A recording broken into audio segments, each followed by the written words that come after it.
Assalamualaikum warahmatullahi wabarakatuh. Hai civil student. Pada kesempatan kali ini saya akan membahas mengenai dua hal penting, yaitu tentang konsep bangunan tanggap iklim, hemat energi, dan konservasi air pada bangunan. Indonesia adalah negara tropis dengan suhu rata-rata mencapai 27 derajat Celcius pada Maret 2024, mengalami peningkatan 0,8 derajat Celcius dari tahun sebelumnya. Diperkirakan pada tahun 2100 nanti akan ada kenaikan suhu sebesar 6,3 derajat Celcius secara global, terbukti dengan adanya pencairan es di pegunungan termasuk es daerah kutub. Kok bisa ya? Pemanasan global adalah penyebab utama dari dampak yang telah disebutkan. Berbagai kegiatan manusia menimbulkan emisi yang disebut gas rumah kaca. Hal tersebut dihasilkan dari penggunaan bahan bakar fosil pada kegiatan industri, kendaraan bermotor, dan pembangkitan listrik. Nah, bagaimana sih cara kita melakukan pencegahan dan mengurangi pemanasan global? Berikut adalah poin-poin penting yang bisa kita lakukan mengurangi pemanasan global. 1. Meminimalkan perolehan matahari langsung. Menghalangi radiasi matahari agar tidak yang bisa menimbulkan efek rumah kaca. Contohnya, membuat dinding berongga dan diberi ventilasi pada rongganya. 2.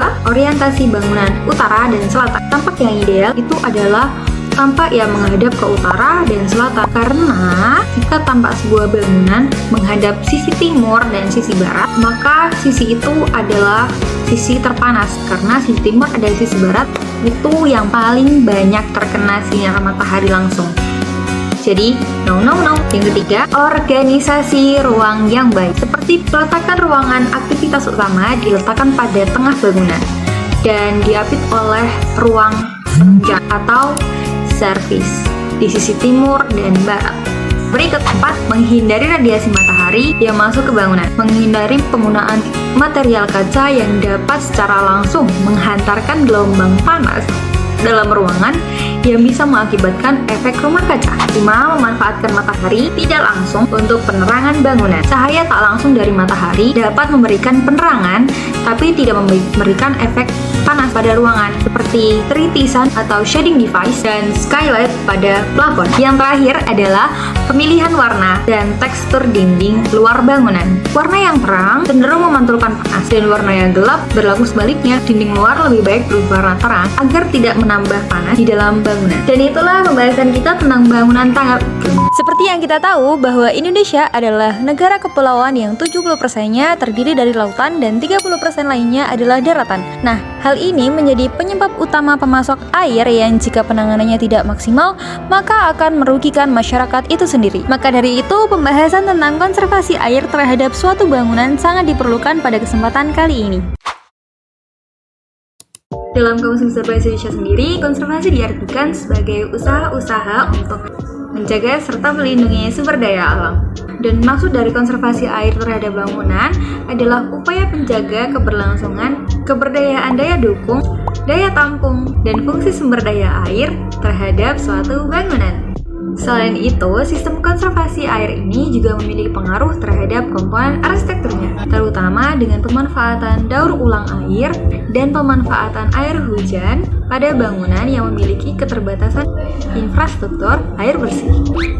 Pemilihan teknik konservasi air sangat berpengaruh terhadap suatu bangunan, sangat perlu diperhatikan karena berpengaruh besar pada kondisi bangunan maupun lingkungan sekitar. Dan berikut ini adalah beberapa contoh konservasi air pada bangunan. Nomor 1, grass block. Grass block atau batu rumput adalah bahan bangunan untuk perkerasan jalan, parkir, taman, dan lain sebagainya. Penggunaan grass block sendiri efektif untuk resapan air. Perpaduan antara beton dan rumput sebagai pengisi celah dapat meresapkan air di permukaan hingga 90%. Grass block juga mempunyai nilai resistensi, tahan lama, dan mudah dirawat.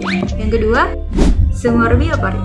Sumur biopori atau lubang resapan biopori adalah lubang silindris yang dibuat secara vertikal ke dalam tanah sebagai metode resapan air yang ditujukan untuk mengatasi genangan air dengan cara meningkatkan daya resap air pada tanah.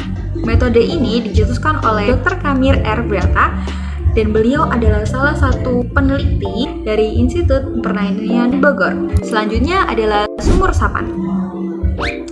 Sumur resapan adalah bangunan rekayasa teknik berbentuk sumur dengan kedalaman tertentu. Fungsinya sebagai tempat penampungan air yang datang dari atas tanah dan meresapannya ke dalam tanah. Nah, sampai di sini dulu pembahasan kita kali ini. Sampai ketemu lagi. Bye.